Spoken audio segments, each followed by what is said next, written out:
يدرك اخواننا اللي موجودين ان التسليم باراده الشعب هو الاختيار الصحيح الوحيد الديمقراطي. مفيش معنى ان جماعه تبقى بتعاند شعبها. ده رقم واحد. رقم اتنين، تدرك ان العنف مش هيجيب نتيجه. احنا الان امام سكنه عسكريه مسلحه ولا امام اعتصام سلمي؟ في اسلحه طبعا الوضع. طيب وما يخرج منها من مظاهرات ثم يعود اليها دي غارات، يعني ناس بيطلعوا يعملوا غارات على المواطنين الامنين ولا متظاهرين سلميين؟ انا اعتقد ان المساله مش في فض اعتصام سلمي، المساله في انهاء هذا الخروج على اراده الشعب المصري. كيف؟ احنا محتاجين حسم واضح في ان لن نسمح باعتصام مسلح ولا مظاهره مسلحه، والاهم لن نسمح في بقاء حد يريد ان يفرض ارادته وهو اقليه على اغلبيه عبرت عن موقفها يعني بطريقه واضحه في 30 يوم. في كيف انا افضل كيف ده يبقى فيه كل معايير قانون يفعل نفسه بحزم شديد ويمكن من انهاء هذه الظواهر بدون اراقه دم لسببين. سبب اخلاقي ان كل الدم المصري حرام، والسبب الثاني سياسي ان هذه الجماعه تبحث عن دم تهدره او يهدر منها لكي تخلق به مظلوميه جديده. انا اعتقد ده يعني امر يعني متجرد من الرحمه حتى تجاه انصارهم.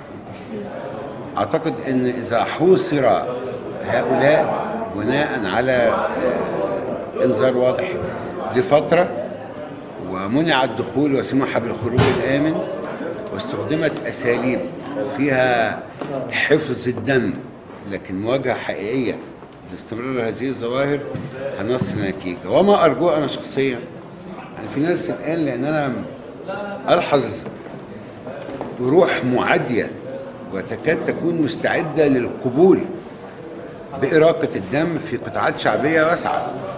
يعني هؤلاء اللي خاب املهم في الاخوان كحكام وقفوا ضدهم الان يحملونهم مسؤوليه انهم هم المصرين على العنف، وفي هذا الحس الشعبي معنى لازم ان نحترمه. لكن انا لا اريد ان امشي مع هذا التيار في تعامل عنيف معه بفضل هذا الاعتصام. وفي ناس عاوزين الكلام ده يخلص الليله دي في ساعتين.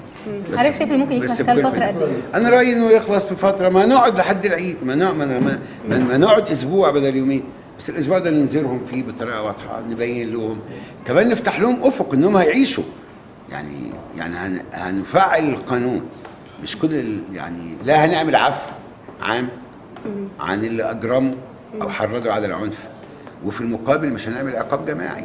يعني اللي موجود ولم يكن شريكا في العنف لابد ان يعود الى بيته امن ويضمن انه شريك في كل المستقبل السياسي والاجتماعي. حضرتك موافق ان الاخوان يشاركونا في العمل السياسي والانتخابات البرلمانيه في الفتره القادمه؟ انا بالتاكيد موافق على ان حزب الحريه والعداله لابد ان هو يستمر لحد ما القانون يحدد الموقف من الاحزاب اللي قايمه على اساس ديني، وجماعه الاخوان لابد من اعاده النظر فيها، لان انا شايف ان ده الوقت اللي لازم نناقش فيه بطريقه جاده علاقه الدعوي بالسياسي.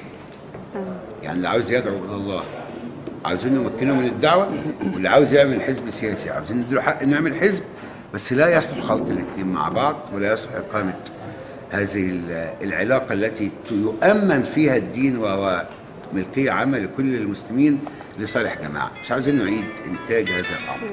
فلكن لحد ما ده ياخد حقه في الحوار، عاوز اقول لكل اخوان المسلمين اقبلوا اراده الشعب وارفضوا العنف. اللي اجرم منكم هيتحاكم زي كل اللي اجرم يعني من قبلكم او من بعدكم، والذي لم يجرم منكم هيبقى مواطن له حقوق متساويه.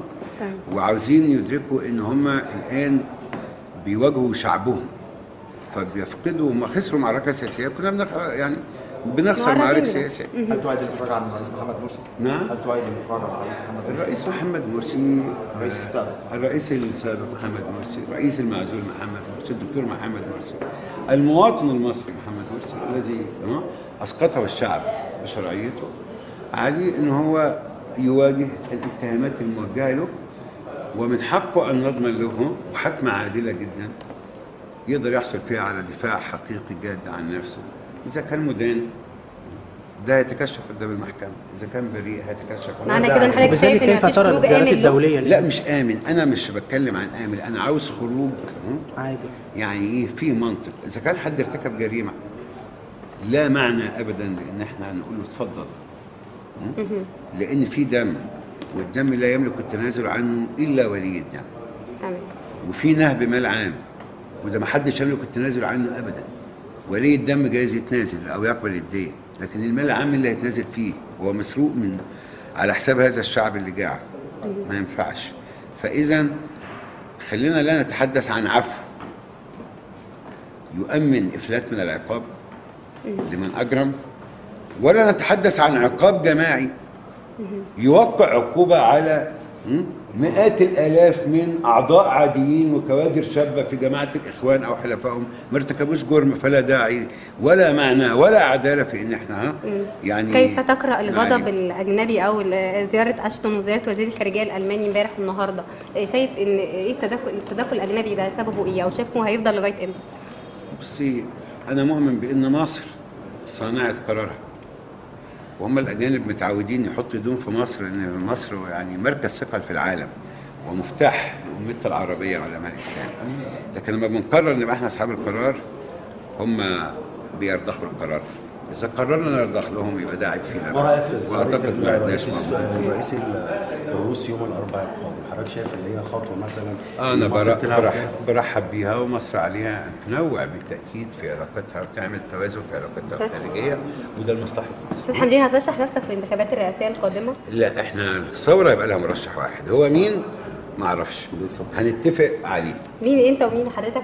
لا كل جبهه الانقاذ، حركه تمرد، جبهه 30 يونيو، هنناقش هنا. يعني جبهه الانقاذ طلع واحد بس؟ جبهه الانقاذ طبعا هنتفق على واحد بس. ما هي جبهه ليه؟ هي جبهه عشان حضرتك طرحت الموضوع كان ده من الاول وخلصنا من الهم اللي احنا يا سيدي ده احنا اتعلمنا بقى بس ما يبقاش في التاني يعني. دلوقتي الاسرى اللي في رابعه دول، الاسرى اللي في رابعه، هل حضرتك عندك رغبه بعيده عن الاتفاق؟ عندك رغبه ان انت ترشح نفسك ولا لا؟ لا ليست لي رغبه الا في حدود ما الناس تقول ان ده دور يمكن ان نلعبه، وان ربنا يبقى شايف فيها خير ويعين عليه، ساعتها ابقى افكر. طب هل تؤيد ترشيح السيسي لرئاسه الجمهوريه؟ بصي احنا بنتكلم عن مرشح يعني من قوى ساهمت في الثوره مدنيه. مدنيه ضمن جبهه الانقاذ. السيسي مش عضو في جبهه